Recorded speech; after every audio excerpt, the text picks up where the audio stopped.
जिस बस में सौरभ और शिवानी दोनों आ रहे थे और जिस तरफ सौरभ गुप्ता और शिवानी बैठे थे, आतंकियों ने उसी तरफ से बस के ऊपर आक्रमण कर दिया।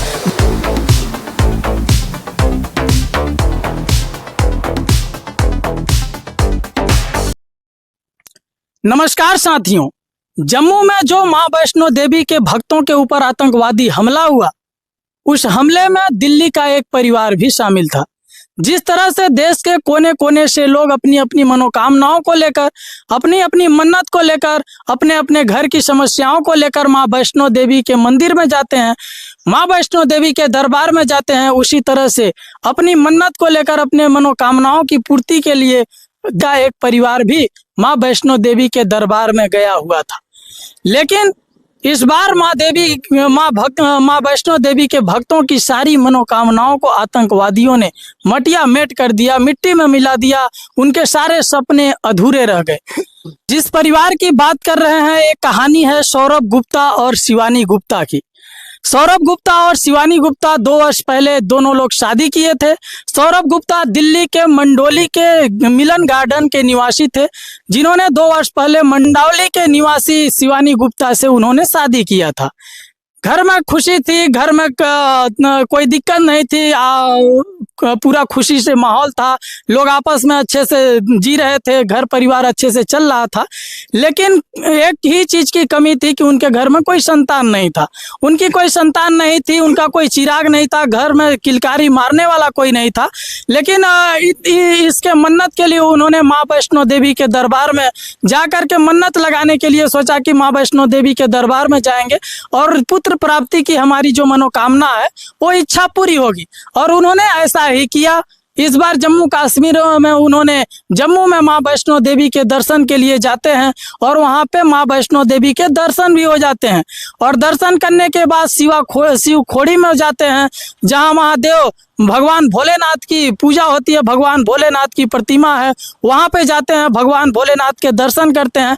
वहां भी सही सलामत दर्शन करके वहां से जब लौटने की बारी होती है, उनका उसी दिन ट्रेन था, कटरा स्टेशन से दिल्ली के लिए उनकी ट्रेन थी।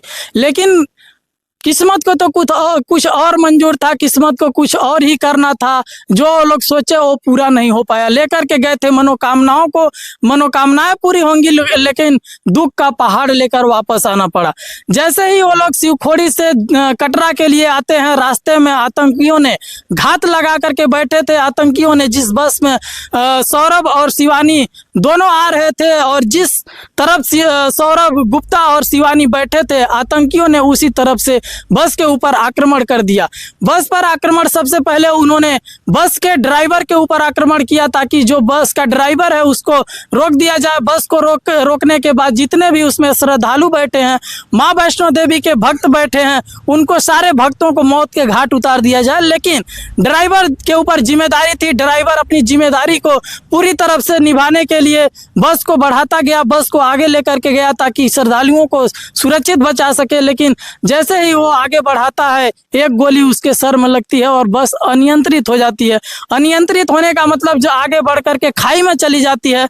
खाई में जाने से पहले सौरभ गुप्ता, जो 2 वर्ष पहले अपने पत्नी मतलब शादी किए थे, सौरभ गुप्ता को 2 गोलियां लग जाती हैं। और बगल में बैठी थी उनकी पत्नी, उन्होंने देखा कि सौरभ गुप्ता को किस तरह से गोली लगती है। अपने आंखों से अपने सुहाग को उजड़ते हुए शिवानी गुप्ता ने देखा। और इतना देखने के बाद, इतना मतलब देखने के तुरंत बाद बस खाई में चली जाती है और उनका भी आपा खो जाता है। उनको भी कुछ नहीं पता चलता है कि हम कहाँ हैं। खाई में जाने के कुछ देर बाद जब जैसे ही उन्हें होश आता है, देखते हैं कि अगल बगल चारों तरफ खून से लथपथ लाशें चीख दे रही हैं, चिल्ला रही हैं। लोग आपस में सहयोग के लिए, मदद के लिए गुहार करा रहे हैं, मदद मांग रहे हैं, लेकिन कोई अगल बगल नहीं था कि उनकी मदद कर सके। और जैसे ही इस घटना के बारे में पता चलती है दिल्ली के उनके परिवार को, दिल्ली से उनका परिवार जो चाचा है तुरंत दिल्ली से जम्मू के लिए रवाना होते हैं और वहाँ पे देखते हैं कि उनके भतीजे का मतलब जो 9 लोग शहीद हुए थे, 9 लोगों को आतंकवादियों ने मार गिराया था, उसमें उनके भतीजे सौरभ गुप्ता की भी मतलब शहादत हो गई थी, उन्हें भी मार दिया गया था। और उन्होंने हमारे देश के शहीदों को, हमारे देश के जो सैनिक हैं उनको बोला कि हमारे देश के जो शहीद हैं बहुत जल्दी इनका बदला लेंगे। उन्होंने भी बताया कि हमारे देश में हंसी खुशी का माहौल था, अच्छे से परिवार चल रहा था। 2 वर्ष पहले इन दोनों ने शादी किया था।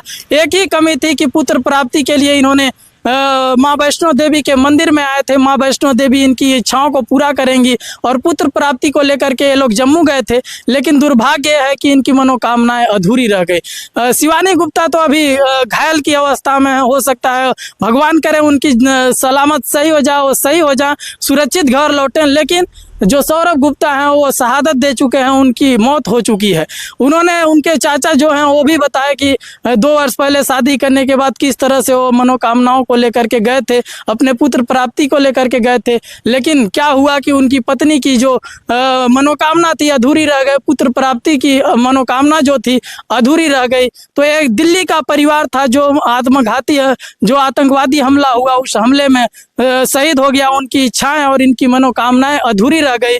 और भी देश के और भी कोने कोने से जो श्रद्धालु गए थे उनमें बहुत से सारे हैं जिनके परिवार उजड़ गए, जिनके बच्चे चले गए, जिनके मतलब परिवार में माँ चली गई, किसी का बेटा चला गया, किसी की पत्नी चली गई, किसी का पति चल गया, किसी का पूरा परिवार ही उजड़ गया। लेकिन क्या दोष था उन माँ वैष्णो देवी के भक्तों का जिन्होंने माँ का दर्शन किया, माँ के दर्शन के लिए गए थे? क्या उनकी गलती थी जिनकी गलती की सजा उन आतंकवादियों ने दिया? इतनी बड़ी गलती की सजा, गलती तो उन्होंने कुछ नहीं की थी, बस माँ के दर्शन के लिए गए थे। लेकिन आतंकवादियों का केवल कोई भी जाति, कोई भी धर्म, कोई भी मजहब नहीं होता है। उनका केवल मकसद होता है जो बगल के मुल्क है उनको डिस्टर्ब करना। वो तो तरक्की कर नहीं सकते हैं, वो तो अपने मतलब जो समय वो लोग लगाते हैं अपने आतंकवादी हमलों के ऊपर, आतंकवाद करने के ऊपर और गलत कार्यों को करने के ऊपर, उतना यदि वो लोग अपने देश की तरक्की के लिए लगा देते तो उस देश के नागरिक जो है कटोरा लेकर के भीख मांग रहे हैं,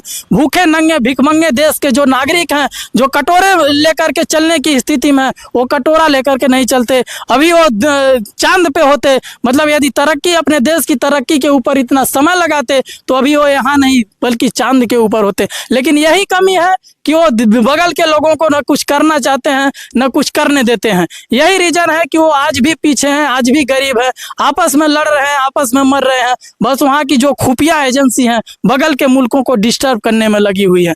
और इस परिवार में जितने भी लोग शहीद हुए हैं, भगवान से प्रार्थना है भगवान उनकी आत्मा को शांति दे। और जो परिवार अभी घायल की स्थिति में है, भगवान उनको जल्दी से जल्दी सही सलामत रखें। और भी कहानियां जो उसमें घटित हुई हैं उन कहानियों को भी लेकर के अगले वीडियो में मिलते हैं। तब तक के लिए विदा लेते हैं। जय हिंद, जय भारत।